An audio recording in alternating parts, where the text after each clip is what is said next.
A drifter knocked, a widow answered, and a little girl made them brave. Kerosene, wire, and one brass bell tried to break 3 pines. They answered with coffee, law, and the vow over their door, keep fire/keep home. Saddle up, this one heals the hard parts. The wind came down off the bitter root like it had teeth. It worried the 3 tall pines at the gate until they wagged and whispered, and it pushed dry snow across the yard in low, mean snakes. Josie McKenna shouldered the door tight and set the iron latch.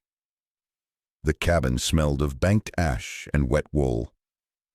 Her hands, raw from lye and rope, hovered a moment over the stove, stealing heat the way a traveler steals a look at another man's horse. She fixed one bowl, habit, then laid the spoon back and let out a single, humorless breath. The house kept its own counsel, 1 chair open, 1 quilt folded, 1 man missing 6 months now. Love this tale? Hit like, share, and subscribe to keep the West wild.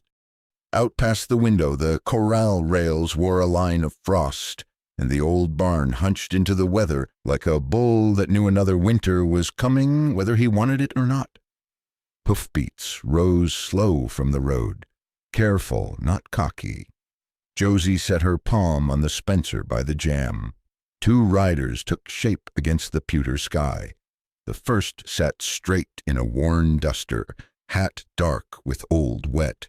The second was small, a child pressed close, a rag doll's yarn hair peeking over a thin arm. They stopped at the gate.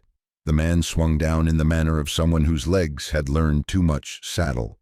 "Evening, ma'am," he called, voice even, winter flat. "Name's Cole Harper. Heard you might need a hand before the big snow sets in." "Town talk travels farther than sense," Josie said. She didn't raise the Spencer, didn't lower her eyes either. The little girl slid down careful, boots too big for her. She hugged the doll like it might warm her. Wind took 1 braid loose and flipped it against her cheek. The child shivered and tried not to show it. 3 pines ain't a charity," she said. "No, ma'am," the man agreed. "Nor a wee beggar. I mend fence, doctor, sore hoof, pull a calf by lantern light. I don't drink, I don't gamble. The girl's Rosie. We're just looking for a place to winter and honest work to square it."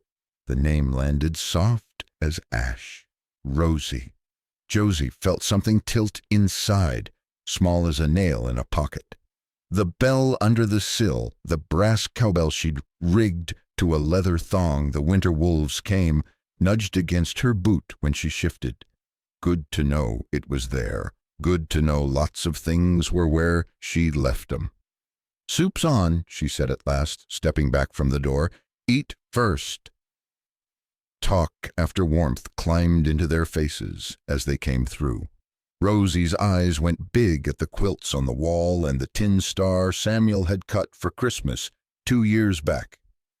Josie ladled stew, venison, a hard carrot or 2, the last of the summer time, from the pot. She set 2 extra bowls without comment, and the room changed shape in a way a measuring stick couldn't catch. Rosie hid half her biscuit in her pocket. Road habit. Josie pretended not to see and slid the butter closer. "Here we eat our fill," she said, casual as weather. The girl's eyes lifted, then dipped with a shy nod. Cole ate neat, like a man who knew gratitude and didn't want to make a show of it. When the steam thinned, Josie dried her hands and faced them square. 2-week trial," she said. "Fair wages, no whiskey on my place. You start before daylight. You stop when the stock says so." "My word's good," Cole answered. Wind rattled the door like a collar with poor manners. A knuckle rapped behind it, sharp and familiar. Josie opened to a wedge of cold and a woman wrapped in shawls and opinion. "Granny May Hargrove," the old neighbor announced herself, stomping off snow. "Saw 2 horses at your rail and came to remind you winter don't pity widows nor strays. Take the help the Lord sends and don't argue me about it." "Evening, Miss Hargrove," Cole said, tipping his hat. Rosie stood, doll tight in the other arm. Granny May's hard gaze softened a notch at the child. You got a mama, little pea? Rosie shook her head. Josie felt the room tilt again. Well, Granny declared, then you got sense to stand close to a warm stove and folks who mind their manners? She speared Josie with a look. And you've got sense to let 'em. After she left, leaving behind a jar of preserves, like it had slipped her hand by accident, Josie showed them the lay of things in the last light. The yard wore its chores plain, a section of fence that leaned wrong where the ground heaved, a gate with a hinge that complained, a stack of hay that wasn't as tall as it ought to be. The creek that ran from Warm Spring tripped along with more chatter than water. Cole squatted to feel the ice film at the edges. Water's thinnin', he said. Been sayin' so, Josie answered. Some folks upstream act like a river's a private purse. Back in the barn, the air held Old Horse and New Colt. A sorrel mare blinked at them through the slats. A calf coughed. A cat slid like shadow between bales. Cole checked a cracked tool handle, thumb riding the fault like a reader over a line he didn't trust. I can set this right, he said. Day starts before coffee, Josie told him. I like it that way. When dark settled proper, Rosie nodded over her bowl. Cole carried her to the pallet Josie had made up in the little room off the kitchen. Storage cleared, quilts aired, windows stuffed against draft with sheep's wool. The girl curled around her doll without waking. There was a sound that might have been Josie's heart or the stove ticking as it cooled. Cole came back to the main room and stood by the fire, rubbing heat into his palms. Much obliged, he said. Save it, Josie answered. We'll see if you're worth your keep. Come morning, he smiled with just his eyes. Reckon that's fair. Later, with the lamp turned low, Josie stood at the window, watching the yard take on its night shapes. The three pines shouldered the wind like old friends. Somewhere out there, a coyote threw its thin voice at the moon. She touched the glass, cold biting her fingertip, and thought of the door she'd opened. Winter was coming either way, but there were 3 bowls on the shelf now, and a brass cowbell under the sill, and the small, steady sound of a child sleeping in her house. It wasn't much. It was enough to get from this night to morning. And sometimes out here, that was the whole miracle. Dawn came thin and blue. A blade slipped under the edge of night. Josie had coffee up before the rooster remembered its job. The cabin breathed steam, bacon, corn cakes, and that bitter, saving smell that made a body forgive the cold. Cole came from the little room quiet as a church stepper, hair damp from a pump wash, boots already laced. Rosie followed in his wake, buttoned to the chin, doll riding her elbow like a sleepy passenger. Morning, Josie said, not wasting more words than the day could afford. Morning, ma'am, Cole answered. Rosie bobbed a nod, solemn as a judge. They ate with the quick, clean hunger of folks who mean to work. Rosie slipped half her corn cake into her pocket by habit. Josie pretended not to see until the child's eyes flicked up, guilty and ready for scold. Josie pushed the tin of sorghum closer. Here, she said, calm as weather, on this place we eat our fill while it's hot. Winter's lesson comes soon enough. Rosie hesitated, then drew the cake back out and drizzled a careful line of syrup like she was mending a tear. Cole's shoulders eased a notch. The stove popped. Outside, a crow argued with the wind. They stepped into the cold, and it took them by the teeth. Frost glassed the pump handle. The 3 pines wore a rhyme that caught first light and threw it back. Josie handed Cole a coil of wire and a sack of staples. East fence is belly low in the swale, she said. Ground heaved her crooked. I'll take the creek gate. Rosie, you mind the hens and bring in whatever they're kind enough to give. Yes, ma'am, the girl said, small breath making its own ghost. At the henhouse, Rosie learned the warm weight of an egg and how not to squeeze hope too hard. Her mittens off, fingers pinked up fast. Set 'em point down, Josie said, showing, not telling twice.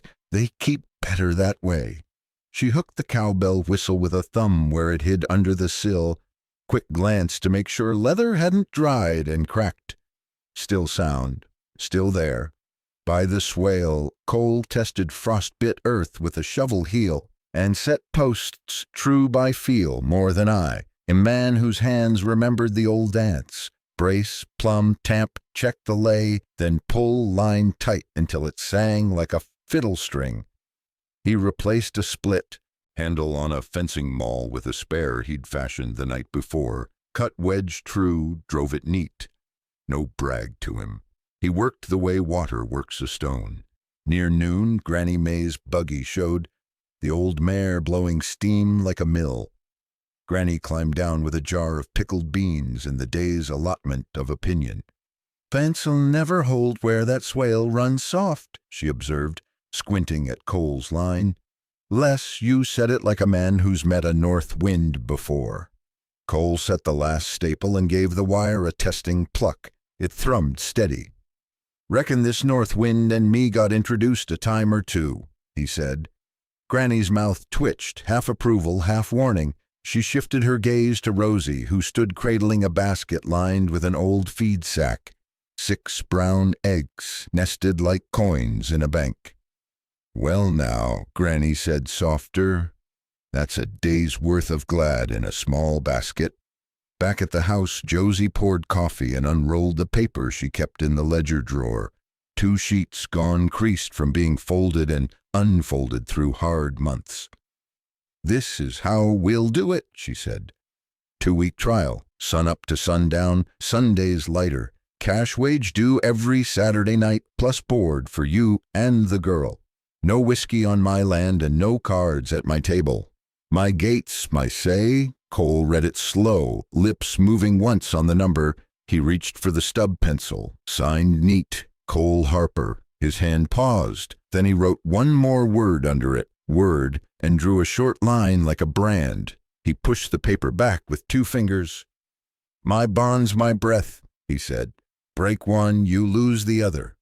"Fair," Josie said, rolling the paper tight again.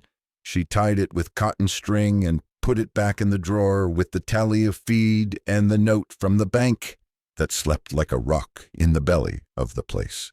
They hauled water then, dragged hay, knocked ice from the trough with the back of an axe. Rosie counted the steps between house and barn and reported them 31 like news. Cole oiled leather by the stove at dusk, working the stiffness out of reins and a cinch that had started to talk back. Josie tuned the lantern wick until the flame was steady and small. Outside, the creek gave one thin clatter over stones.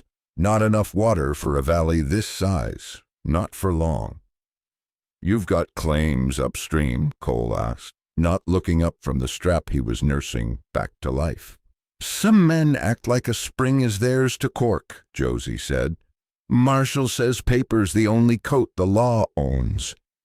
"I got paper, they got more," Cole nodded. "Paper's a coat. Fire's a friend. Fences are a promise." He set the strap aside and met her eyes across the table's scarred plank. "I keep promises." The lamp hummed its little song. From the small room came the slow, sure breath of a sleeping child. Josie glanced at the door latch out of old habit, then at the cowbell whistle under the sill, its brass mouth dull. With years in use, there are places a person keeps faith, in drawers and under sills and signatures and small kindnesses like letting a child finish her supper unafraid. "Day starts before coffee," she reminded, as if he needed telling. "I'll have the pot hot anyhow," he said. When she banked the stove that night, the ashes folded in on themselves like a bird tucking its head. Snow began again, flakes fat and dry, wandering down as if they'd lost their map. The Northers had not quit the country, but the house had a different sound. 3 bowls on a shelf, a signed paper in a drawer, a fence line and line that sang true even in the dark. Out here, trust didn't come in speeches. It came in the weight of an egg in a child's hand, in wire pulled tight enough to hum, in the way two strangers took the cold together and didn't complain. That would do for now. That would carry them to the next dawn. Snow came thin as flour dust at first, then thicker, pushed sideways by a north wind that didn't care for men or plans. Cole took the east pasture with a coil of fresh wire and a hammer that fit his palm like an old truth. Josie rode the fence-line creekside where warm spring thinned to a talkative thread and ice made lace along the margins. Rosie, bundled and bright-eyed, rode double in front of Josie partway, then slid down at the lower lot to mind a bally calf and count breaths into her mittens. By noon the sky turned pewter and stayed there. Cole found the trouble before he meant to. A drift path cattle always favored had been choked on purpose.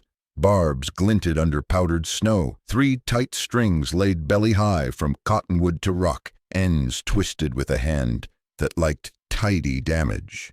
He brushed crystals away with his glove and felt the wires set. Not weather work, man work. He whistled once, just mouth and wind, and Josie angled her mare over, Rosie jogging behind with the calf on a short rope like it was a stubborn idea she meant to keep. Cole tapped the strands. Somebody's trying to teach our beef new trails. Josie's jaw set. Or break their legs doing it. Kroll's boys feels like Boone Kersey, Cole said. He likes things that cut slow. Rosie looked from one to the other, reading their faces the way children read skies. Bad men? She asked, small and steady. Men without sense, Josie answered, which can be the same thing in winter. They cleared what they could with pliers and patience, rolling the wire like a dead snake and tying it off to pack out. Fresh posts went in where the swale sagged. Cole set braces deep and true, shoulders burning, breath smearing the cold air. Josie held the line for him, glove leather creaking, the two of them moving with that quiet, borrowed rhythm work will lend to folks who trust their tools and not much else. Rosie stood sentry on the knoll, reporting shapes, hawk, cloud, 2 riders far off who looked and then thought better of coming closer. The riders came anyway, by late light. Boone Kersey led, Scar tugging his lip toward a smile that wasn't one. He drew up with the lazy exactness of a man who liked to be seen. 2 others flanked him, young, raw hands already chapped into meanness. Boone touched his hat to Josie with mock grace. Afternoon, Miss McKenna.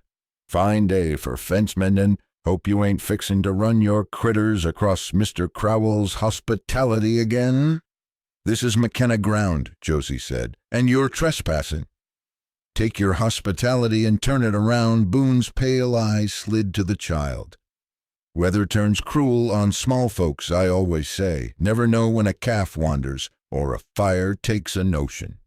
He let that hang like smoke. Rosie's hand found Josie's coat hem without looking. Cole eased a half step between Boone and the women. Not much, just enough to change how the wind moved around them. He had no gun on his belt. He didn't need the weight to speak plain. You strung wire where beeves drift, Boone. That's how legs get cut and stock gets lost. Take it down and tell your boss to quit stealing from creeks he didn't dig. Boone's smile widened a fraction. You talk like a lawman, friend. I talk like a hand who's hauled enough busted steers to know trouble when he tastes it. Hoof thumps came from the north trail. Marshal Jonah Whitaker rode in with his scarf iced at the breath and a patience that didn't owe anybody anything. He took in the wire coil at Cole's feet, the sagging swale, Boone's posture. Afternoon, he said, easy. Law's the only blanket this valley owns some days. If a body's got papers about water or drift rights, he can show 'em in town. Otherwise we all mind common sense. Boone's mouth twisted. Common sense says big outfits keep order when small ones can't. Common sense says You don't lace adrift with barbs where stock runs, Whitaker returned. He let the silence stay long enough to prove he could. You got business, you bring it by daylight, and you bring it with paper. Boone waited, then tugged his reins. Reckon we'll be seeing you, he told Josie, and let his gaze tick against Rosie like a fingernail on glass. Winter's a judge with a hard gavel. They went the way they'd come, leaving tracks with a mind of their own in the thin snow. Whitaker watched until the cottonwoods took the men away. You keep your wire high and your powder dry, he said finally. Crowls testin' fences and folks both. Paper covers you? Josie asked, chin lifted toward warm spring. It's a coat, Whitaker said. Not much for wind, but better than bare skin. You see more of that kind of handiwork, you send word. He tipped his hat to Rosie. Young lady? She nodded back, very grave. When he'd gone, the quiet came down again, the honest kind. Cole finished the brace and drove the last staple home. The wire took up its song, a thin, clean hum you could feel in the teeth. Josie laid her palm along the top rail, glove to wood, and let the music climb her bones. On the ride back, dusk slicked the snow to pewter. Rosie drowsed against Josie's coat. The calf plodded content, and Cole rode a little wide, eyes on the far line where trees blackened into evening. The 3 pines at the gate stood their post, dark, against a sky beginning to salt with stars. Inside, the house was the same room it had been that morning. Same stove, same chairs, same shelf of bowls. But it held a new measure. They had found wire set against them and set it right. They had looked a mean man in the face and not blinked. Josie hung her coat, then reached down under the sill and thumbed the brass bell's mouth. It chimed once, small and bright. Cole looked up at the sound and didn't ask. Some promises are better for not being named. Eat. First, Josie said, ladling stew. Uck after. Reckon we got both comin', Cole answered. Snow ticked the window. The fence sang out back, a note a person had to earn to hear. And for one more night, that was enough. The cold turned clear, the kind that made boards pop and breath hang like cut silk. By noon, the sky was a hard bell of blue, sound ringing sharper under it. Josie hitched the sleigh, and they rattled into Deer Creek for salt blocks, nails, and what news the world meant to spill. Main Street wore winter's Sunday best, smoke from stovepipes, ruts frozen to iron, a dog too proud to admit his paws were numb. Eli Booker's forge threw a red square on the snow, each hammer fall a heartbeat. He lifted a hand as they slid by. Got your gate hinge ready, Josie? Made it stout enough to argue back. Much obliged, she called, and reined toward the general store. Cole swung down before the sleigh settled. He moved the way good hands move in January. No wasted steps, no brag. Rosie craned around him, eyes scouting everything at once.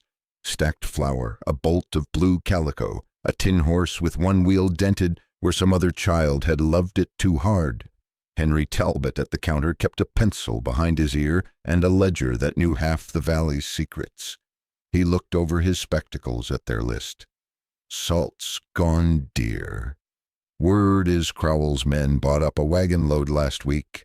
Funny how the price climbs when a man builds himself a little monopoly on feed and fixings. Funny, Josie said, deadpan. We'll take what's faux, not what's cute. Henry's eyes slid toward the stove in the corner where 3 men warmed boot soles and opinions.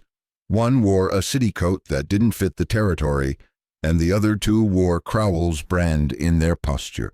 The city man smiled without showing teeth.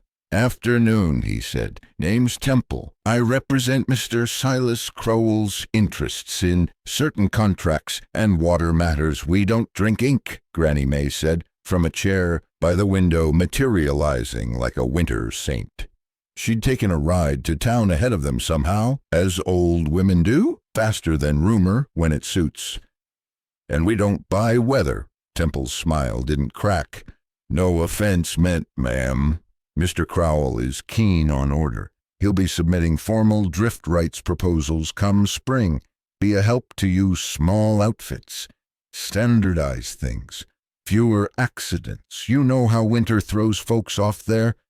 "Standardize who drinks first," Eli Booker said, setting their hinge on the counter with a thump. Coal soot marked his cheek like war paint. "That what you mean?" Temple glanced at Eli's hammer hand and thought better of finishing that sentence.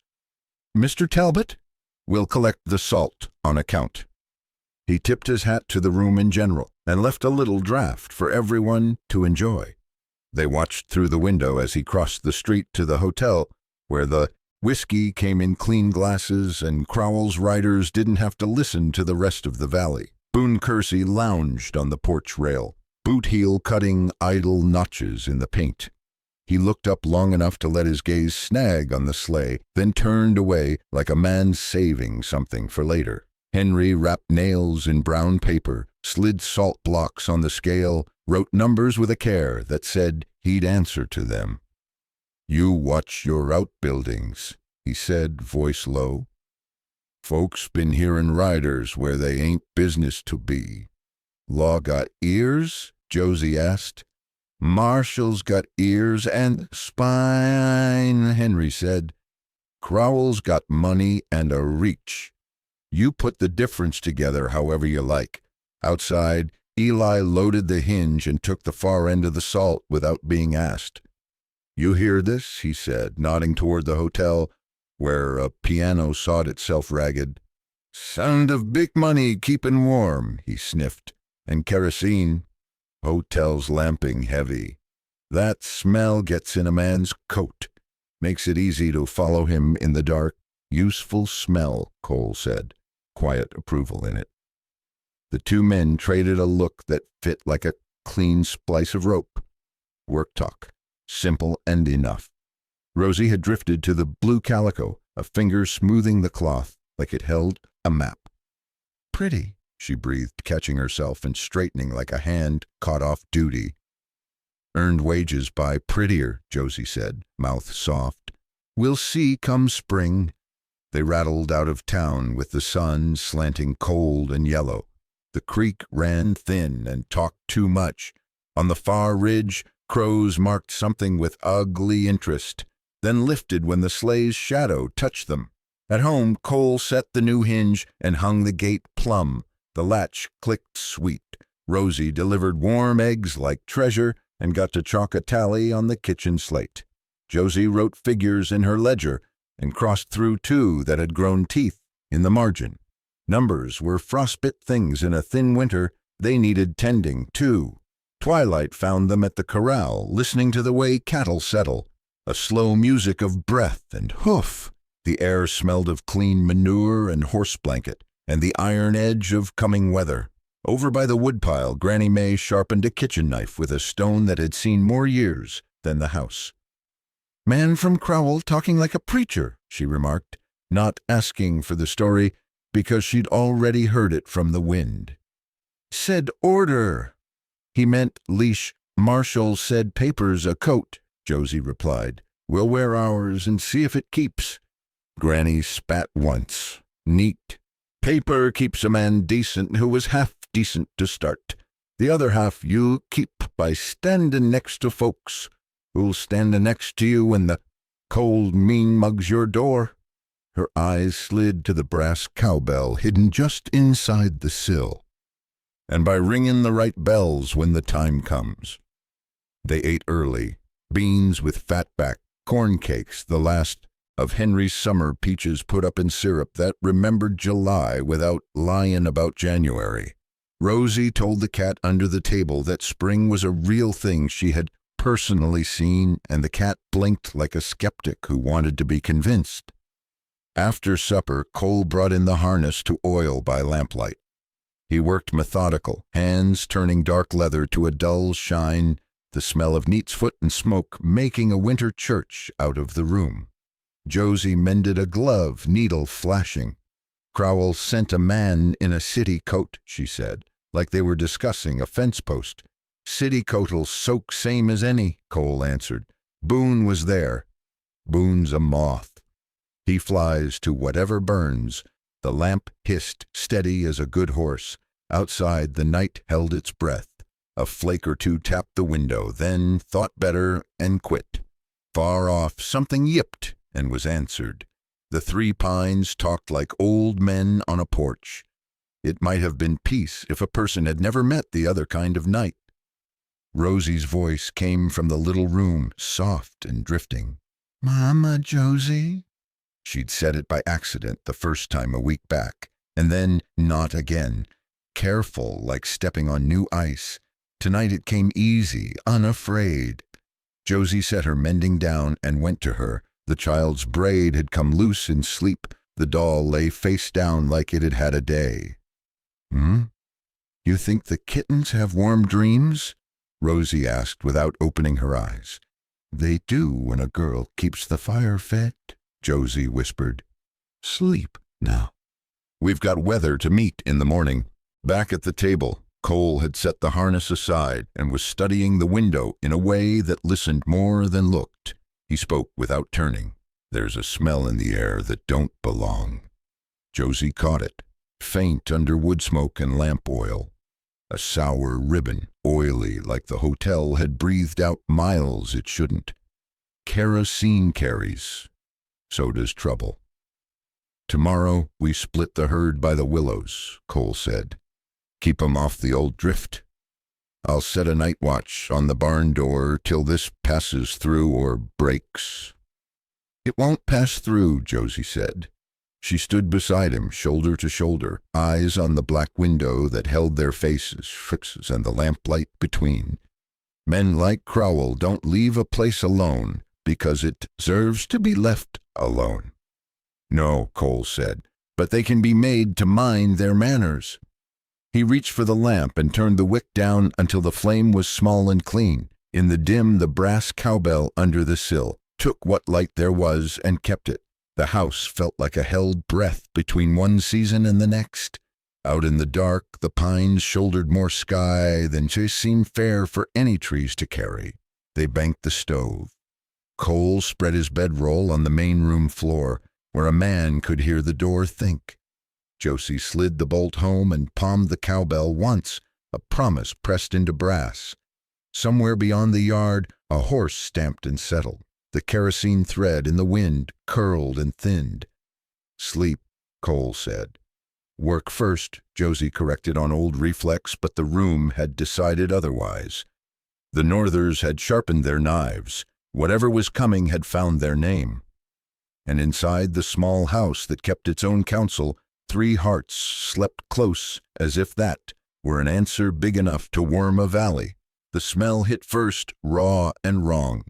A slick thread of kerosene that had learned to crawl. Cole was off the floor and to the door in one motion.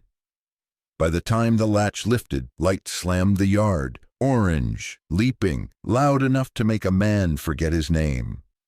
The west wall of the old barn went up like paper left too near Sunday lanterns. Fire found dry pine and old hay and loved them. "Rosie!" Josie was already moving, skirts caught up, hair down and mean about her shoulders. The child stood in the doorway of the little room, doll clamped under one arm, eyes big and blind with sleep. "Root cellar," Cole snapped. "With your mama." The word fit his mouth before he knew he'd shaped it. Rosie shook her head, breath hitching. "Molly, I'll get her." "Go." He didn't wait to see if they obeyed. The heat at the barn door took his eyebrows and made his lungs sting. He grabbed a horse blanket from the peg, dunked it quick in the trough, and threw it over his shoulders. Steam came off him like a mad preacher. Inside was a red country with its own weather. Horses screamed in box stalls, rolling white eyes, banging boards. The air was a hot hammer. He slid a bolt and slapped a rump one, drew another and shouldered a panicked chest aside. "Two. Easy," he said, voice low, the way you talk to a skittish thought. Fire talked back, faster. A beam cracked above and dropped sparks that bit like hornets. Molly was last, pressed into the corner, head high, legs shaking. He flung the wet blanket at her neck and grabbed halter leather that had already learned to smoke. "Come on, girl. Don't make me lie to a child." She blew hot and wild, then gave him 2 good steps. He took those and made them 10, backing, coaxing, swearing like a prayer. The door burst toward them as a board let go. He shoved it with his shoulder and the mare lunged through. They hit the yard and the cold bit clean. Rosie was there, of course she was, barefoot and white with fear, and Josie scooped the lead rope like she'd been born with it in her hand. She shoved Rosie the end. "Walk her. Small circles. Talk sweet." The girl's voice came thin and brave. "Good girl, Molly. Good girl." "Cows," Josie said, turning back to the corral, where a corner post wobbled under the press of scared beef. "If they break, they'll run straight for heat." Cole coughed hell out of his chest and ran with her. They hit the weak section together, shouldered it into something like straight. "Open that far gate," he barked, and Josie sprinted, skirts snapping, hair full of sparks. He swung the panel and clapped his hands and made himself bigger than he felt, pushing the lead steers toward the dark pasture where cold air could talk sense into them. They went reluctant, then willing, then all at once in a slow, heavy tide that shook the ground. The roof went a minute later, a sigh and a roar together, sparks lifting like a flock that had forgotten how to land. Heat rolled their way and shoved. The 3 pines at the gate caught a rim of fire and then let it go, stingy as old men with $1. Josie stumbled and he caught her by the elbow without looking, and then they were running again, not away, just around, doing the next necessary thing. Neighbors came in the way neighbors do when flame writes a name across the sky. Eli Booker first, hair wild, coat thrown over union suit, 2 buckets swinging. Kerosene, he spat, as if the word itself tasted foul. Granny May right behind, shawl crooked, Bible under one arm, and a poker in the other like she meant to argue with the devil in person. The Dutton boys with a hand sled, the Finch widow with a washtub, and a face full of fight. They all knew the truth when they saw it. A barn like that, with dry loft and hay stacked to the rafters, doesn't get unburned by buckets. Eli set the line anyway. "Keep it off the house," he gritted. "Keep it off the feed shed. Oh, let the rest go to glory." They made a wet scar between fire and home, a stripe of saved snow and cuss words. Sparks landed, hissed out, landed again. Someone hauled Rosie's boots onto her feet while she kept Molly stepping. The child's lips moved in a rhythm that was not quite song and not quite prayer. When it was over, it was sudden. Fire eats fast, sometimes when it's fed that well. The west wall folded in like a tired man, then lay down. The red settled to a hard orange, then to a black that steamed and smelled like loss. The sky above them turned back from hell to January. Dawn made inventory cruel, tools gone, a stack of cypress boards that had waited all autumn for a dry day. Ash now. 2 harnesses melted into the shape of whatever they'd been hung on. The north haystack cut in half, smoke limping off the stump of it. A calf with a singed flank bawled for a mama who answered from the wrong side of the fence. Rosie stood at the edge of what had been the alleyway, doll tucked in her elbow, hands tight enough to hurt. "The kittens," she said, to no one, to everyone. Josie went to one knee, Ash dusting her hem, and pulled the girl in so close the burn smell soaked into both of them. "I know," she whispered, voice ragged. "I know, baby." She did not promise things a woman couldn't promise, not out here. She held on until the small body's shaking matched hers and then stilled. Cole walked the perimeter with eyes for tracks, not tears. He found them easy where the fire's light had made men careless, a scatter of hoof marks on the hard ground. a boot heel with a distinct chip in the right edge. A stub of a spent match curled like a dead bug, and under the cottonwood, a length of rag that had once been part of a flour sack, oil slick and stink-sweet with kerosene. He brought what he'd gathered to the yard where folks huddled around their breaths. They wanted us to read it, he said simply, like a letter. Boone, Eli said, eyes going flat. Boone don't buy kerosene by the gallon, Granny May snapped. Crowell does. He buys it by the notion. Marshal Whitaker came at a steady trot, hat white with frost, face set to the work. He took the rag with 2 fingers, the way a man takes a bad word out of a child's mouth. He didn't say arson, because most folks didn't need the long label to know the short thing. He walked the black edge with Cole, asked a question with a lift of his chin, got a nod in answer, put the pieces where they lived best. Back at the house, Josie made coffee black enough to nail a day down. Her hands shook once and then found steel. She set cups in the snow to cool faster and passed them out like medicine. We count what's left, she said. We fix what can be fixed. We borrow what must be borrowed. We keep our word to every head on this place. She didn't look at the ruin when she said it. She looked at people until their spines remembered their job.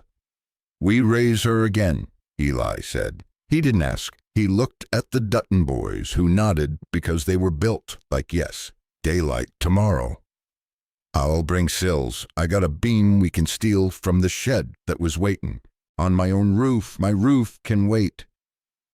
You can't spare, Josie started. Watch me, Eli said, not unkind. Granny May laid a small, dry hand on Rosie's hair. We'll find you another litter come thaw, she murmured, eyes hot and useless. Kittens grow like July grass. Sorrow does too, but it don't last forever. Rosie looked up, lip chewed raw. Will the bad men come back? Yes, Cole said, because the truth done right is its own kind of mercy. But they won't like what they find. Whitaker pocketed the oil rag in a paper twist. I'll be back before sundown, he told Josie. I'll need statements. And I'll set riders on the ridge at night. Folks'll see a badge when they look this way. When he was gone and the crowd thinned, the quiet that remained was not the same quiet as before. It had a shape to it, edges, a plan. Coal stacked salvage by type. Soundboards here, scorched iron there. Josie wrote numbers in a ledger that had learned to carry grief without spilling it. Rosie slept on 2 chairs pushed together, boots still on, doll clutched, face streaked clean where tears had carved through ash. The cat sat under them like a small oath. Snow began again, honest and uncomplicated. The 3 pines at the gate gave back a faint burnt smell when the wind touched them. Cole stood with his back to what was left of the barn and looked at the house with its small square windows and the lamp that made a circle of stubborn light. We'll build her back, he said. We will, Josie answered. He nodded once. And next time she won't burn so easy. Morning broke pale as skim milk and just as thin, but the yard filled like a church on Easter. Wagons came with their tongues up, runners squealing, men and women dropping to the ground before the teams had quit steaming. Eli Booker rolled in first, a beam chained across his sled and a grin he'd hammered on ice himself sometime after midnight. The Dutton boys hauled sills that still smelled of sawdust and promise. Nora Finch brought a kettle big enough to baptize a mule and set it over a fire that didn't apologize for burning. Lay her true, Eli called, slapping frost off his gloves. If we're raising bones, we set a straight spine. Cole already had string lines snapped and stakes in like he'd dreamed it that way. The old footprint lay there black and honest, a scar that told the doctor where to cut.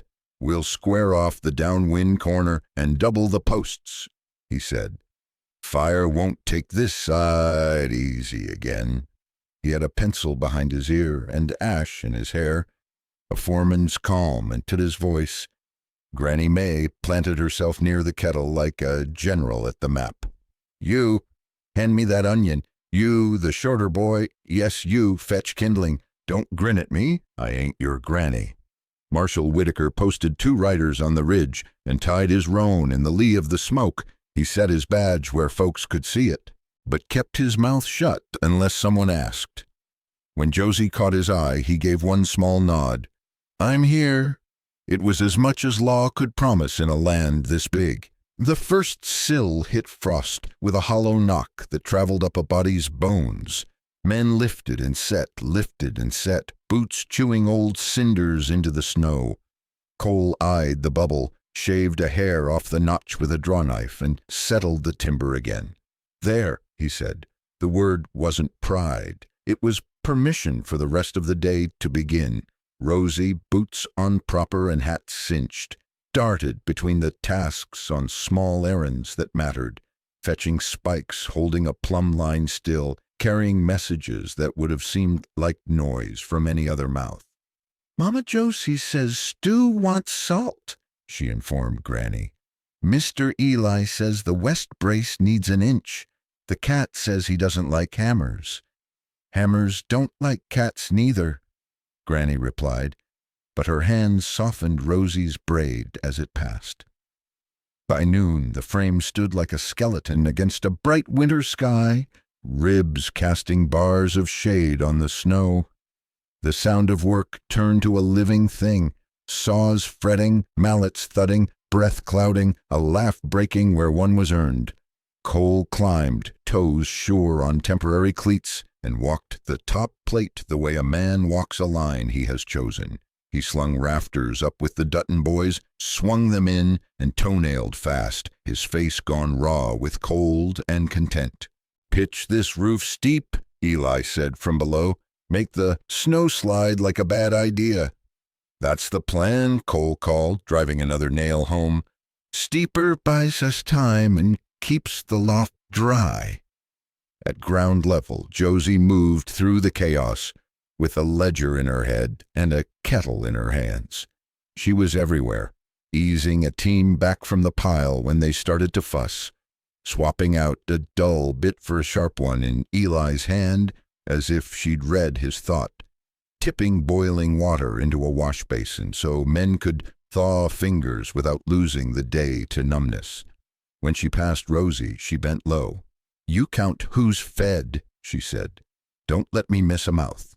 They ate standing up or on tailboards, bowls steaming hard. Nora's stew was thick with forgiveness. Beef, potatoes, the last of somebody's root cellar carrots. Bread showed up out of nowhere, butter right behind it. Henry Talbot, who claimed he had to mind the store, somehow appeared with a sack of coffee and a look that dared anyone to make him explain. Price is wrong today, he announced. Lady at the counter made a mistake. He winked and left before gratitude could catch him. Rosie delivered bowls like a deacon, grave with duty. When she reached Cole, she stood close enough that her shoulder brushed his coat.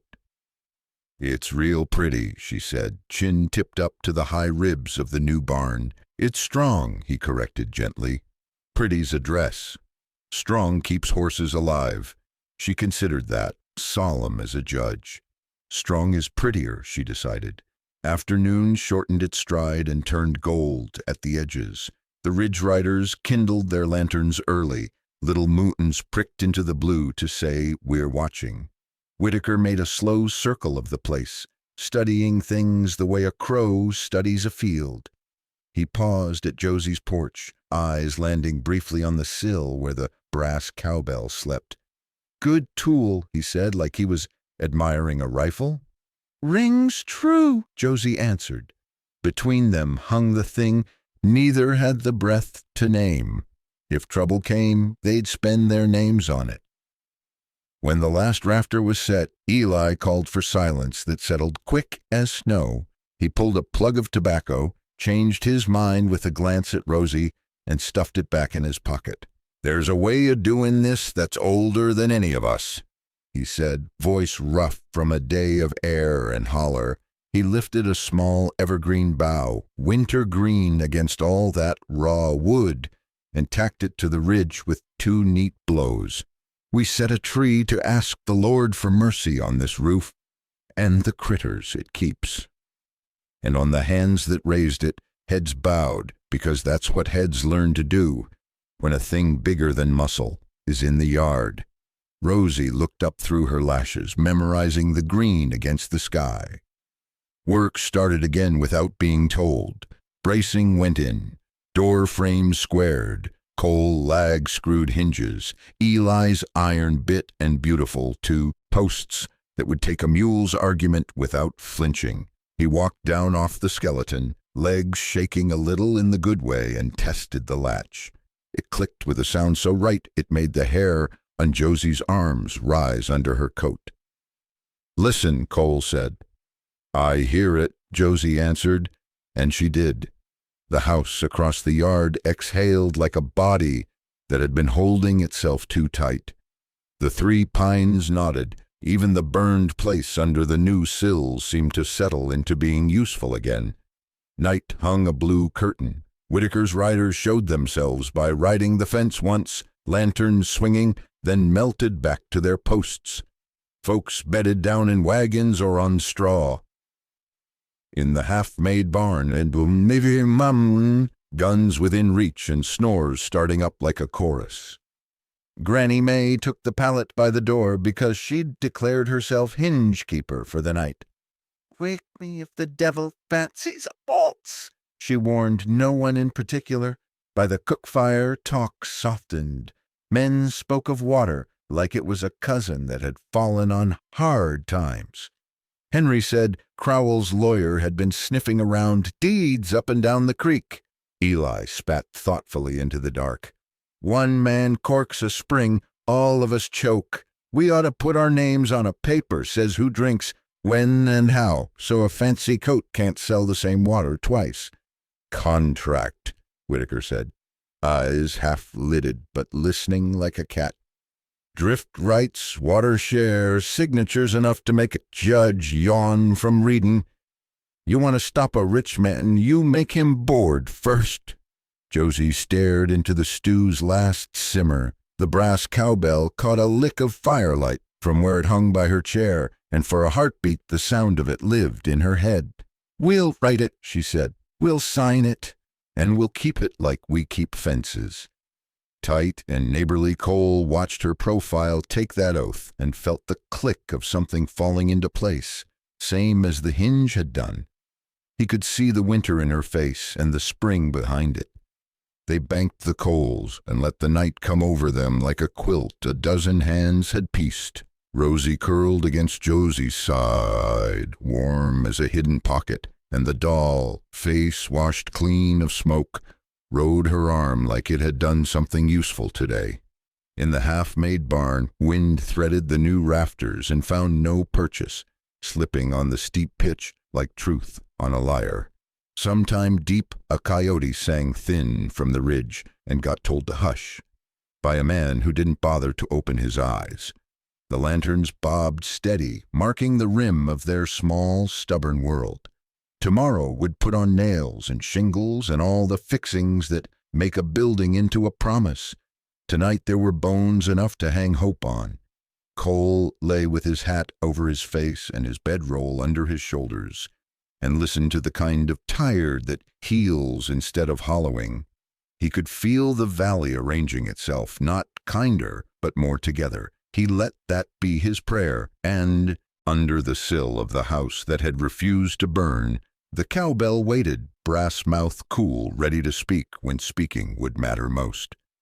Snow had a different sound when a storm sat out there thinking about you.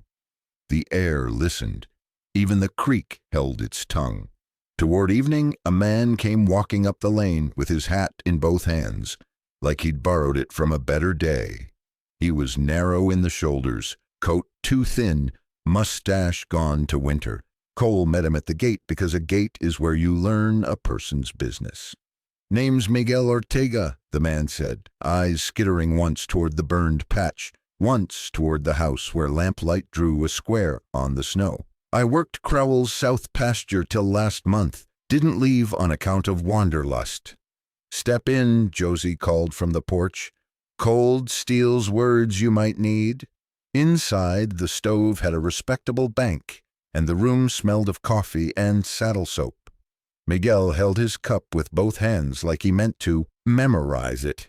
He set a leather-bound notebook on the table slow as if it might spook. "My brother kept this. He was foreman till he wasn't. Wrote what shouldn't need writing, dates, names, payoffs, where the wire went up, where the fire started. He said if the law was ever going to reach a man like Crowell, it'd need a ladder of paper." Miguel swallowed. "He took a fall in Widow's Cut last spring." "Horse spooked," they said. "He wasn't riding that day." The book looked like nothing much. Leather dried at the corners, pages thick with thumb grease. Cole flipped it open, and the room changed temperature. The hand was neat. Column of dates, tidy notes that made ugly things sit still. Kiro, 3 cans to Kersey, charge to fence oil. Temple met with banker, wire set it drift. East Swale, initials that could turn to names if a man knew the country. Whitaker came when called, moving quiet in the snow the way law learns to moo when money has ears. He dried his scarf on the stove rail and let his eyes do the talking, while his hands turned pages. He didn't grin or swear, he just breathed deeper once, like a man who'd found a vein under hard ground. "We'll need copies," he said. "We'll need you to swear, Miguel." Miguel's mouth twitched. "I'll swear what I saw. I just ain't fool enough to sleep in one place 2 nights run." "We can bed you in the hayloft," Josie said before fear could make the decision for him. "Plenty warm and no easy windows." Miguel shook his head. "I'll walk back to Booker's Forge. Folks are always around there, steel singing and such. I came to hand this over 'cause I don't want what they did to my brother to be the last page." He tapped the notebook. "You keep it where fire can't find it and thieves won't think to look." Josie glanced at the flower bin without meaning to. Granny May, who had a talent for hearing thoughts, lifted a brow. "Flowers a kind of snow that don't melt," she said. "Good place for a winter secret." They broke bread, such as it was, corn dodgers and beans, because a house that takes a man's story ought to send him on with something warm. Miguel buttoned his coat to the last hole and pulled his hat down. At the door he hesitated, looking smaller than when he'd come. "My brother said paper ties, tighter than rope," he murmured. He was right, but rope scares a man quicker. "We'll scare him with paper then," Whitaker said, "and if that don't hold, we'll remind him rope was invented first." Miguel laughed once, the sound a spark that died in the draft. He went out into the kind of dark that made a person believe in mornings, on faith alone. After he left, Josie lifted the bin lid and sank the notebook into soft white, pages sighing as flour found every seam. She leveled it with the scoop, set a clean cloth over top, and laid the tin measuring cup back where a nosy hand would expect it. "If a mouse finds it," she said, "he's the most educated mouse in Montana." Rosie watched with grave interest. "We're hiding a book in bread?" "We're hiding a no-good man's truth where good bread grows," Granny May corrected. "Best place for it." Whitaker settled at the table and began a list in his own hand. Names to subpoena, places to ride, a judge in Missoula who wasn't bought, a federal man who owed him a favor from Arizona days. Cole added notes along the margin in block letters. Oil delivery, Ask Henry, hotel lamps, Temple's tab, booth talk. Nora hears plenty. The plan stood up between them like a framed pullman waiting for rafters. Snow started again, fat and slow. The wind died to hear it. They worked by lamplight till the wick tunneled down and the glass smoked a ghost ring round the chimney. When they finally banked the stove and shouldered blankets, the house felt like a safe that had learned a new combination. Dawn didn't break so much as lean on the world. Eli's boy rode in before coffee with his hat wrong and news worse. They'd found Miguel at the lip of Widow's Cut, neck bent, one boot gone, horse nowhere. The boy said the words careful, like maybe he could keep them from cutting if he didn't push too hard. Josie's chair scraped back slow.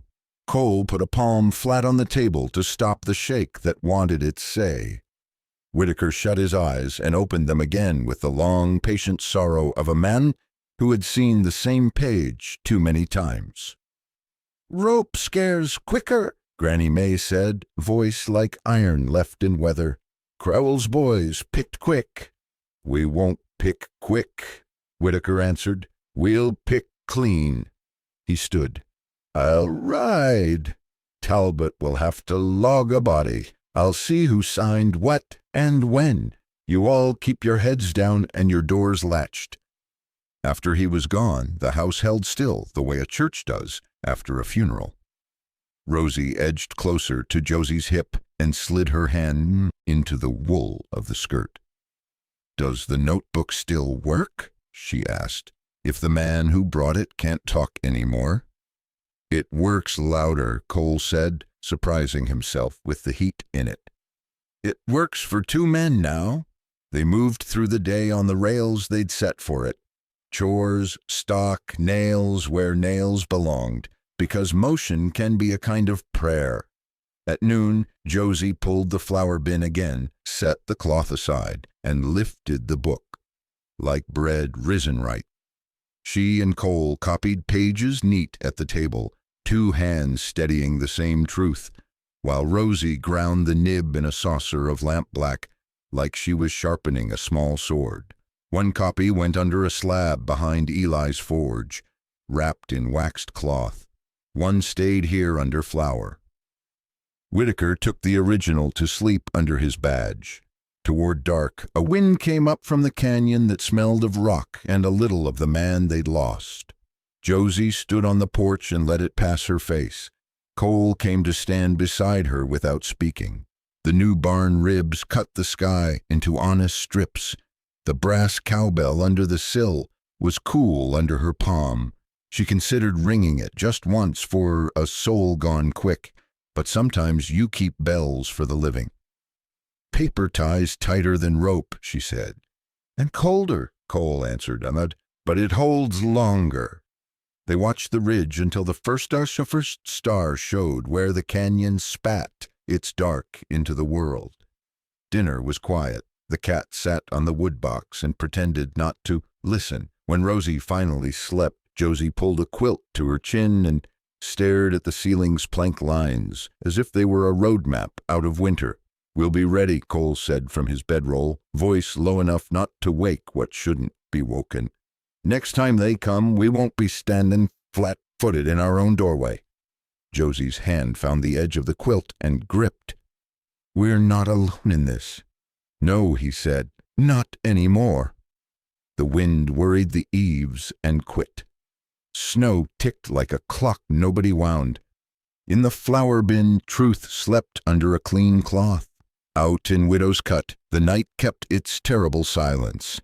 And in the small, stubborn house, two people lay awake and learned the length of their courage, one breath at a time. They came without moon, riding the edges of sound. Snow had skinned the world to a dull sheen, and the cold made hinges talk in their sleep. Cole lay on his bedroll with his hat over his face, and his hand on the thought of a gun he didn't wear inside Josie's house. He heard it first, the wrong rhythm of horses reined short, leather speaking low. He sat up, and the room lifted with him. Josie was already on her feet, the wool throws slipping off her shoulders, eyes gone winter clear. She slid to Rosie's door and found the girl sitting up, hair wild, doll in the crook of her arm. "Cellar," Josie whispered. "A quiet feet." Rosie nodded, fear making her small but not foolish. The first knock wasn't a knock. It was a boot to the latch. Wood jumped. Cole put a finger to Josie's wrist. "Wait," and stepped to the window, staying off the slice of light. He saw shapes. 4 men fanned across the yard, one at the porch, one in the shadows at the corner, where a man could pour fire into a room if the room got lively. "Evening, 3 Pines," Boone Kersey called, voice pleasant as a borrowed suit. Got business, civil or rough? Your pick, what business? Josie's tone could have cut ice blocks. The little book of bird says you've been feeding flour, Boone answered, smile in the words. And the hand who thinks law rides faster than money. Whitaker's badge wasn't on the ridge tonight. Folks had to sleep sometimes. The wind held its breath to hear what in would do. The latch jumped again, and the door shouldered in 3 inches before the inner bolt held. Boone laughed once. Here's the rough, then. Glass went first, side window, quick smash, a glove through, and the bolt shot back. The door slung wide, and Cold shoved into the room. 2 men came hard and fast, guns up. Boone followed with a knife lazy in his right hand, like he was making a sandwich. Cole didn't move for the pistol on the mantel. He moved for Boone. Book, Boone said, eyes bright. Or the girl. Josie's body put itself between knife and hallway before her mind could go voting. You won't find a girl here, she said, lying without blinking. You'll find trouble enough. Boone's smile tugged his scar. I got both hands for carrying trouble. He jerked his chin, and one of his men peeled off down the hall toward the kitchen and the flour bin. Cole let him go. He took 1 slow step left and another, drawing Boone's look. Your boss sent you to fetch letters, Cole said, easy as talk. Reckon he forgot paper cuts. The man at the hall mouth grabbed for the flour lid and found a scooped white world that didn't tell secrets.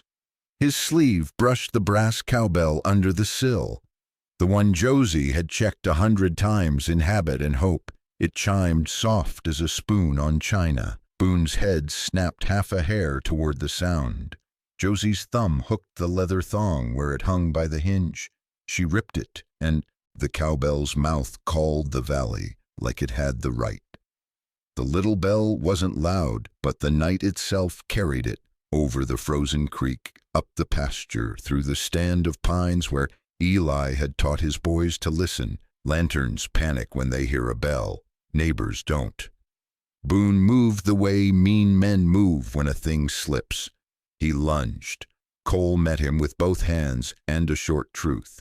They hit the table. The lamp went on its side, glass cracking but not pouring fire. The knife kissed Cole's coat, bit once into the leather, skated. Boone was heavy but not trained. Cole was tired but sure.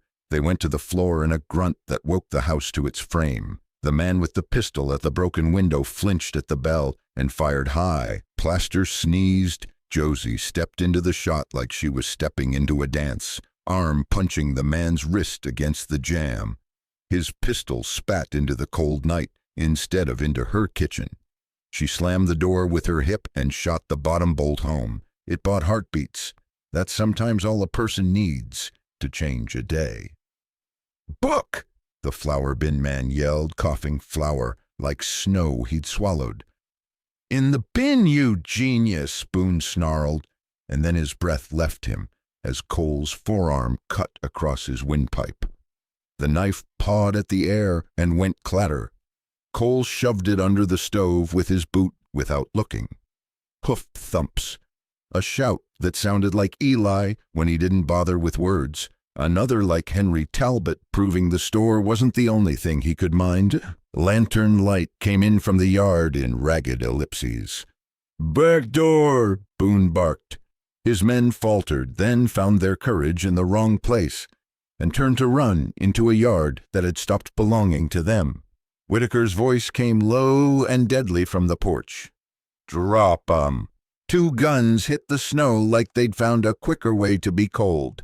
The third man ran for the barn shadow and met Eli's hinge iron instead. Iron settled the argument. Inside, Boone bucked once more, and Cole let him, then turned him and took the breath out of him with a knee where breath loses its pride. He reached for the mantle then. The pistol was a plain Colt kept clean for fires that weren't stove fires. He did what a father does when a knife has been laid against his house and his girl's inch of world. 1 shot, the room cracked, and then was quiet. Boone went slack. His eyes did the thing a man's eyes do when they never see again. Rosie's small sound came from the cellar hatch then, not fear now, but release, and Josie's hand was on the door in a heartbeat. Hush, she said, voice low as a lullaby. Safe. Whitaker stepped over the threshold and took the room with his badge, barrel still smoking like a cold pipe. He scanned what remained of Boone and didn't waste words on remorse that Boone hadn't stocked for himself. "Anybody hurt?" he asked. "Not on our side," Cole said, voice even, gun down, finger straight along the frame like he'd been born with that habit. Flour drifted around them in a slow, silly snow. The cat sneezed, offended. Eli herded two men in at gunpoint, their bravado gone thin. Henry lurked in the doorway with a length of stove wood and the eyes of a man surprised to find he could swing it. Granny May planted herself just inside, shawl crooked, chin up. "I told the Lord I'd sit this hinge," she announced. "He obliged me." Whitaker holstered and moved toward the kitchen. He lifted the flour lid with two fingers, saw the neat hollow, and the way the cup sat where it always had. He grunted approval. "You keep your bread dry and your proof drier," he said. "Good." He turned to the captured pair. "Here's what happens. You give me Kroll's orders, and you live long enough to testify. You keep his secrets, and you don't. Choose." The younger one broke first, because winter is long and jails are warm, and a man who just saw death sit down at his neighbor's table will decide he likes breath. "Pike Boone, come for the book," he said, voice shaking. "Temple said get it quiet. If not, make it look like you burned your own." "Temple write that down for you?" Whitaker asked, dry as an east wind. "You'll repeat that under oath." He sent Eli to fetch the Ridge Riders, and Henry to wake the nearest neighbors, whose sleep the bell hadn't stolen. He hauled what was left of Boone to the porch, and covered him with a corn sack because decency is a habit you practice even on men who forgot it. He found rope that belonged to nobody and made it the law's. Rosie climbed out of the cellar into Josie's arms and stuck there like two boards glued honest. "Is it over?" she asked into wool. "For now," Josie said, smoothing hair that had come loose and learned smoke. "For tonight." Cole slid the pistol back into the mantle's shadow, unloaded cylinder open. His hands shook in the minute after, the same way a horse trembles when the wagon is unhitched. He looked at Josie and Rosie held together and let himself breathe all the way. Neighbors crowded the stoop until the room was warm with bodies and relief, and the human noise that follows kept breath. Eli's boys fetched a broom and swept glass and flour like altar boys with a new job. Granny May dabbed a rag in coffee and wiped the cut on Cole's coat where the knife had tried and failed to tell a story. "You'll mend," she pronounced. "So will the town." Whitaker took statements while the night was still honest. He wrote the word self-defense in his neat hand because the truth likes to see itself on paper. He looked up only once, straight at Cole. "You want a badge for the rest of this?" he asked, not smiling. "No," Cole said. "I want my house quiet." "You'll have both for a spell," Whitaker replied. He tucked the notes away with the care of a man putting a match back in its book. When they finally shut the door and set the bolt, the silence that came wasn't the old kind. It had more people in it somehow. Rosie leaned into Josie till sleep tugged, then started awake once more. "The bell rang pretty," she murmured. "It rang true," Josie said. Cole stood with his palm on the door plank that had held, feeling its grain under his hand. The cold pressed on the other side. He'd fired one shot in a small room and chosen his family with it.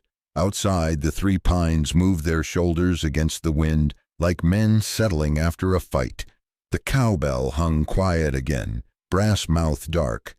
It would be there next time, if there had to be a next time, and the paper under the flour would be there too, cold, tight, patient as winter. Morning put frost on Boone's corn sack and a thin shine on everybody's resolve. Whitaker's deputies hauled the two talkers to town before rumors could chew them to gristle. Henry Talbot shut his store for once and opened his back room like a courthouse, pot-belly stove thumping, ledger cleared, coffee gone strong enough to stand a spoon. Men came because news travels colder than wind. Women came because they always do when a valley needs remembering. Whitaker didn't grandstand. He set the leather notebook on Henry's counter and laid the flour-dusted copy beside it, like twins. He took statements while breath still smoked. He took Temple's name gently and set it down where it would hurt later. The younger writer repeated his story with his eyes on the door, then on the stove, then on the badge. Temple said to fetch the book, he managed, voice thin. Said make it quiet, make it look like she burned her own if it didn't go quiet. Temple writes tidy, Whitaker said, flat. We'll see if a judge likes his penmanship. By noon, a wire was on its way to Missoula, and another to a federal man Whitaker knew from days when Arizona taught him what heat truly meant. By evening, two marshals in dust-colored coats rode in with the cold on their hats and writs in their pockets.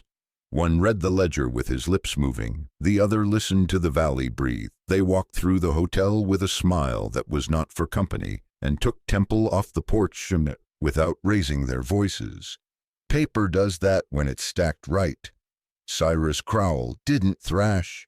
Rich men seldom do, too much practice taking losses as fees. He stood while they read, weighed Whitaker a fraction, and let his eyes skip the room like a thrown flat rock. You folks enjoy your little victory, he said, almost kind. Winter is long and memory is short. Judge's memory ain't, Eli Booker said from the doorway, black with forge and satisfaction. And neither's a ledger's. They hauled Crowell south with Temple riding smaller than his coat. Boone went into the ground out back of the Potters, a plain pine box and no sermon. The younger rider signed his plea with a hand that had stopped, shaking Henry's pencil-tallied edges, damages, witness fees, provisions owed and accounted. Law looks like math up close. With the pressure off, the valley did what winter valleys do when they mean to outlive men. Made plans. Eli pitched the notion he'd spit into the dark that barn-raising night. We write it down, he said at the schoolhouse, breath fogging lantern glass. Water and drift rights. Who drinks first, on what flow, who moves cattle, where and when, what happens when drought hunts us. Sign it in front of God and Whitaker both. No man sells a river twice. No one strings wire across a trail without catching every neighbor's eye and elbow. There was mutter and pushback because a valley is a church and a poker table both. But the women cut it short by laying out ink and cups and biscuits like communion. Granny May took the first pen. I ain't got stock, but I got a mouth, she said, and scrawled her mark like a fence post in wind. Eli signed with a blacksmith's square hand. Henry with a merchant's tidy one, names stacked, then steadied. The paper looked like winter wheat, rose, and hope. Josie read the compact once more, lips soundless. It spoke the way good agreements do, plain, specific, neighborly, without being foolish. She signed Josephine Claire McKenna, 3 pounds de mess, and felt something unclench behind her breastbone. Cole signed under her, clean print, and then paused. Rosie, he said, soft. The girl stood on tiptoe to make a careful R in the margin where Whitaker wouldn't mind. Valleys get kept by such marks as much as by any badge. Spring showed itself mean and sudden, as if it had been watching and decided the place had earned color. Snow peeled back in rags. The creek woke up noisy and honest. Willows went yellow, then green. Calves put their foolish legs on and ran like joy had bit them. The letter came folded from the judge in Missoula, stamped and official, words as dry as a bone and just as useful. Restitution, it said, in its long way. Damages drawn from Crowell's seized accounts. A figure that made Henry whistle once between his teeth. Enough to cover lost hay and iron, to put shingles on the new barn, to square accounts with every hand who'd swung a hammer against winter. Enough to buy a dress that wasn't mended, and a few books that hadn't been read into thinness. Josie set the paper on the table and laid her palm on it. It felt like a door that had learned how to open. They didn't waste it fast. They bought a pump jack to pull clean water where a woman's arms had been doing the pulling. They laid a proper loft floor that wouldn't drop a man who forgot himself. They planted a row of ash leaf spuds just because Granny said the valley owed her potatoes that boiled fast. And then, one blue May morning, when the cottonwood shook out catkins like confetti the Lord had kept in his pocket all winter, they stood under its big shade and told the valley why 3 bowls lived on the shelf. It was not grand. A circuit preacher came because he liked stew and the way the land opened his lungs. Folks wore Sunday if they had it, clean if they didn't. Rosie's braid had a ribbon the color of creek water in sun. The new barn shone that young gold wood takes right before it learns weather. Eli had planed a slim plank from the first sill and carved it "Keep Fire" / "Keep Home" and set it on the lintel where hands would touch it without thinking. Josie's dress was the plain kind a woman can work in if she needs. Cole's coat didn't quite remember store creases. They stood close but not crowded, that old frontier habit of giving each other air, and they spoke in the sentences people trust.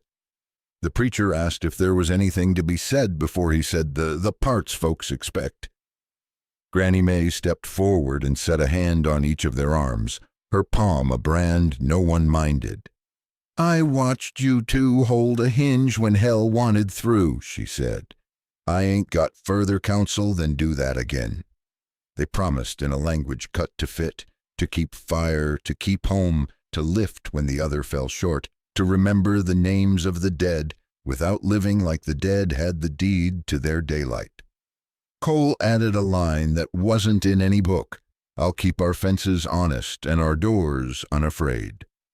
Josie answered it with one just as plain: "I'll keep your coffee hot and your courage taller than the weather." The preacher smiled into his beard. "That'll do," he said, and made it legal.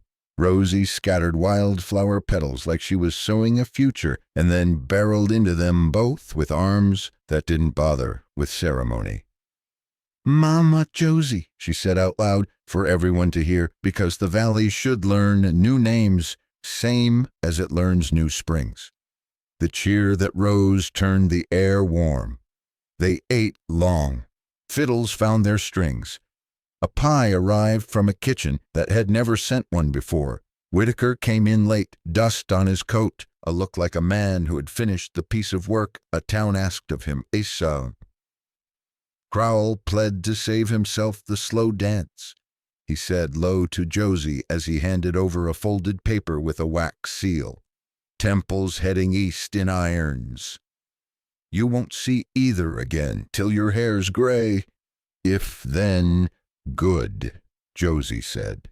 It wasn't triumph, it was relief worn to the grain.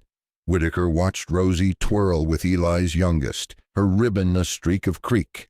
"You want a deputy's star for Sunday wear, Harper?" he asked Cole, soft, almost a joke. "No, Marshal," Cole said, eyes on the girl and the woman he'd set his name beside. "I want fence pliers that don't break and a roof that won't leak. You keep the star bright. I'll keep this corner of the valley from looking shabby." "Fair trade," Whitaker said, and went to steal a slice of Nora Finch's pie like a lawman abusing his office. Evening softened the edges off everything. Men warmed their backs at the new barn and admired its pitch the way ranchers admire a Colt's Gaskin. The compact lay on the school table with a rock set, and, to keep the breeze from making it flip, folks wandered over and set fingers on their names as if to test whether ink could be touched. Granny May sat with Rosie on the bottom step and told a story about a rooster that had once tried to fight a windmill. He learned respect, she said, and Rosie laughed, the kind of laugh that fixes things a hammer can't. When the preacher's rig finally rattled away and lanterns went up in a scatter like late-born stars, Josie and Cole found the porch as if pulled by a string. The 3 pines lifted black against a sky clean enough to start a life under. The creek talked like a friend who'd quit lying. From the bunkhouse they hadn't had before came the scratchy murmur of 2 orphan boys, spring strays already learning where the dipper hung and which boards squeaked. The house made that small, smug sound homes make when they know what they're for. Cole took Josie's hand, chapped to chapped, and felt the same click he'd felt when the hinge had seated, when the latch had first found true. "We've got us a compact and a cat that forgives me for stepping on him," he said. "Feels like wealth." "We've got spring water that doesn't apologize," Josie answered. "Feels like mercy." Rosie leaned into them, almost asleep on her feet, wildflower petals clinging to her hem like daylight that refused to quit. "Are we a real family now?" she mumbled, already knowing. "We've been a family since the night the wind brought you to my door," Josie said. Paper just caught up. They stood there until the night picked them up and set them gently into tomorrow. The brass cowbell under the sill was quiet and pleased. The new barn threw its shadow long and straight. Somewhere out beyond the ridge, a coyote decided to try a song and then thought better of it. The valley would still have weather and wolves and men who fancied themselves bigger than rivers. But it had a paper that tied tighter than rope and hands that knew how to lift. It had a child who slept between 2 hearts and called it home. It had a promise carved over a door where a person's hand might touch it without meaning to. Keep fire, keep home. And that was the kind of law winter understands. Summer forgot to hurry that year. Grass shouldered the fence wires and the creek threw itself noisy at every rock. It met. The new barn wore weather now, sun streaks, a nick or two from a colt that learned the hard way not to argue a hinge. Over the lintel, Eli's carving had burnished under 100 passing palms. Keep fire, keep home. Folks touched it without thinking, the way you touch your hat when a funeral goes by. It steadied a day. 3 pines kept more than cattle. Word had a way of finding a warm roof. A freckled boy from over by Mill Flat, quiet as a stump, showed up with a feed sack of clothes and a story he wouldn't tell. A sister and brother whose folks went east for wages and never sent for 'em there. A Paiute girl left in the schoolhouse with a note scratched in pencil. "Winter's coming, she's good at chores." Josie set beds where flour sacks used to stack, split chores like pie, and wrote names in the family Bible in a hand steady as fence script. Rosie grew long in the leg and sure in the seat.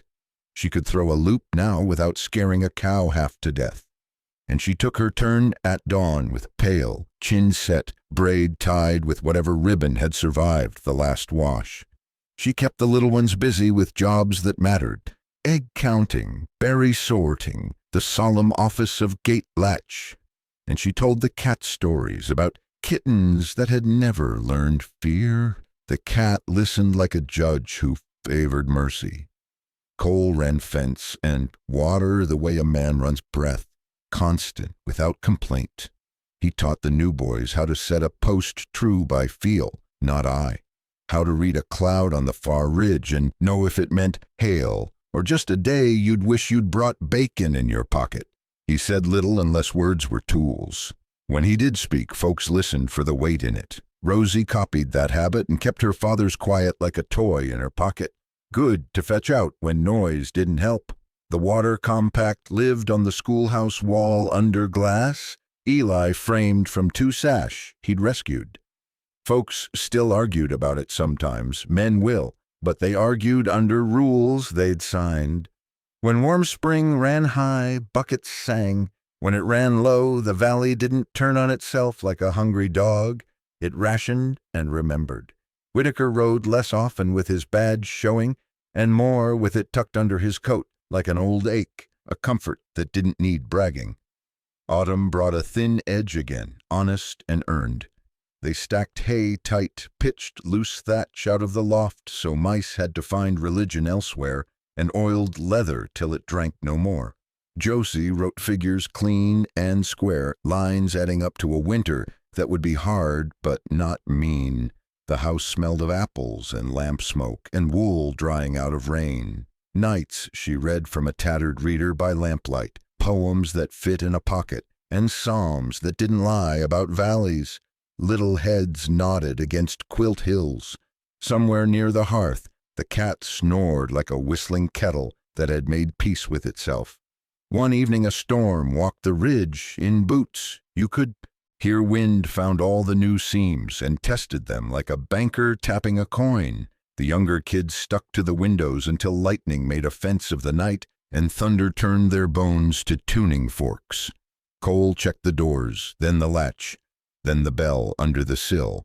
A habit more than a fear now, like touching your holster after a long sit. He came back to the table and sat with his palm flat on the plank, feeling the house hum gently under it. Rosie had 2 papers from school. One was sums as clean as a corral after branding day. The other was an essay about what a family is. She read it out loud with the formality of a judge. Family is who keeps the fire, she began, and Josie had to set her coffee down. It is also who keeps the door unafraid. She went on about chores and fairness, and how once she had saved a chick from a water bucket, and how Mama Josie said mercy should be as common as salt. She didn't mention the night the bell rang. She didn't have to. The house knew.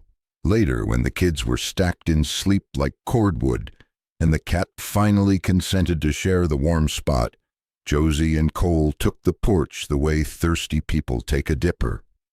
The storm had walked on. The valleys steamed under a moon that had learned patience.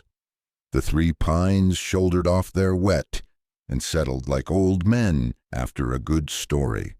"You remember the first night?" Cole asked, thumb along the rail where the grain ran like water. "I remember thinking I'd hired a man for 2 weeks and a child for a place I couldn't admit was empty," Josie said. "I remember being wrong in the best way." "Reckon we've been wrong in that way a few times since," he said. "Keeps a person humble." She leaned into him. "Wait easy."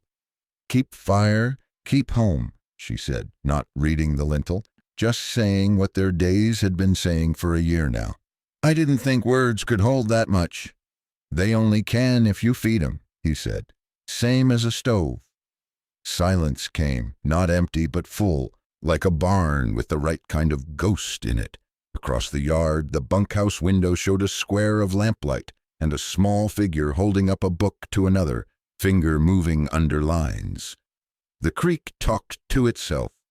Somewhere a cow shifted and sighed, letting the night into her lungs. Snow came proper early that fall, big flakes that took their time, fat from sky milk. They did not panic. They laid logs like sums, spread ashes where boot soles wanted to murder a person, split kindling down to the size a child could nurse into fire. When a latch squealed at 3 a.m., Cole did not wake with his heart on the run. He rose and oiled it. When wind worried the eaves, Josie laid her hand on the sill and felt the bell's cool mouth and smiled.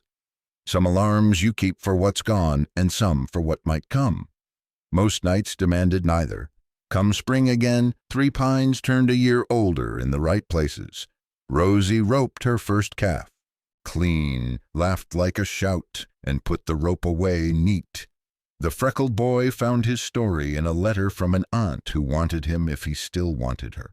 He did, and he went with a sack heavier than when he'd come, because folks had put things in it he'd never thought to ask for. The Paiute girl taught the valley kids how to weave a cord that wouldn't quit. Eli traded her lessons in iron for a knife that fit her hand like it had been waiting on it. On a Sunday, with a sky as new as a shirt, they drove the herd through the willow notch, Rosie riding drag with a seriousness that would have made a preacher grin. At the rise, Cole reined in and looked back.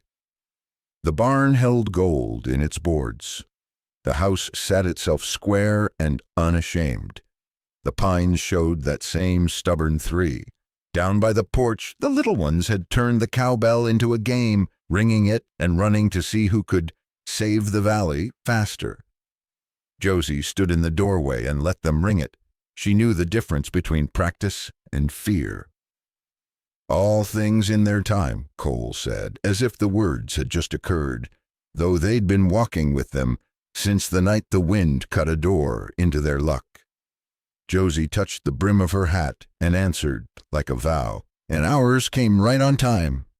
They moved the herd slow. Toward noon, Rosie eased her mare near and looked from one to the other the way a person checks a fence she means to trust. "We're going to be all right, aren't we?" she asked, voice not quite a question. "We already are," Josie said. "Reckon we will be again," Cole added. The three of them rode on then, side by side, the valley wide and particular around them. One place out of thousands, no bigger than a thumb on a map, and yet the exact size of a life. The bell under the sill slept, the paper under glass watched the light move. The door wore handprints like blessings. Winter would come again, and so would men with ideas too large for their hats. But this was a house that knew its work, and a family that did too. They'd keep fire, they'd keep home, they'd make mercy as common as salt, and when the wind remembered their name it would find it carved into wood, whispered at bedsides, and spoken, quiet and steady, over coffee before sunup. That's how a valley learns to stand. That's how love looks when it has chores. The wind still tests this valley, but the door stays unafraid. If the story warmed your hands a little, tip your hat in the comments. Drop 0 if you felt the healing, 1 if you rode for the grit. Subscribe and ride with me for the next trail. More Old West nights, more kept promises, more fire kept bright.